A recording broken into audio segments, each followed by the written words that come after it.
네, 한중 정상회담의 장소 경주 국립박물관으로 가보겠습니다.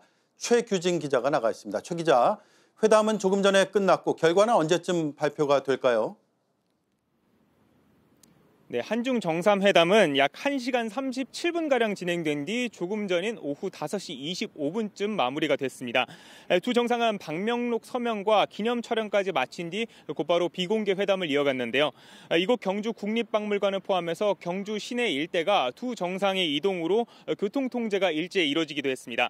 회담을 마친 뒤 두 정상은 양해각서 체결 교환식을 가졌는데 실버 경제 분야 협력, 혁신 창업 파트너십 공동 추진, 2026, 2030 경제협력 공동계획 등 7건이 체결됐습니다. 특히 이 중에서 미국의 관세 정책과 맞물려 중국이 그동안 추진해온 위안화의 통화 스와프를 체결한 것도 주목이 됩니다. 잠시 후 열리는 공식 만찬에서도 두 정상은 논의를 계속 이어갈 것으로 보입니다.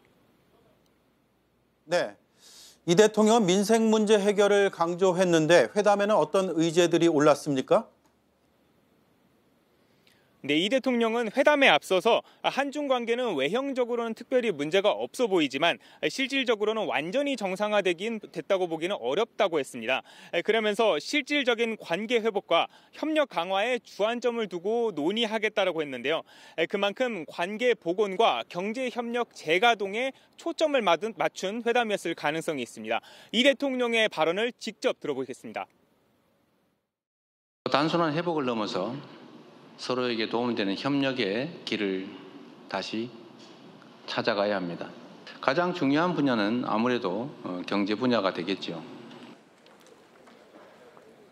특히 중국의 히토류를 비롯한 핵심 원자재 공급망 안정과 한중 자유무역협정 2단계 협상 조기 타결 방안도 의제에 포함됐을 가능성이 있습니다.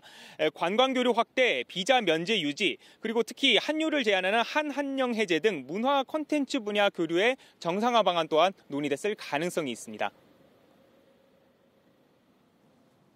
예, 한반도 평화와 안보 문제도 핵심 의제로 논의가 됐겠죠?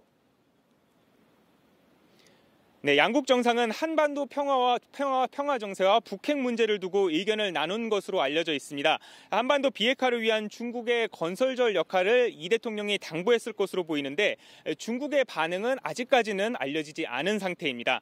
이런 가운데 북한은 오늘 박명호 외무성 부상명이 담화를 내고 한중 정상회담에서 한국은 기회만 있으면 조선반도 비핵화 문제를 거론하려 한다며 개꿈이라는 표현으로 강하게 반발했습니다. 지금까지 경주 국립박물관에서 JTBC 최규진입니다.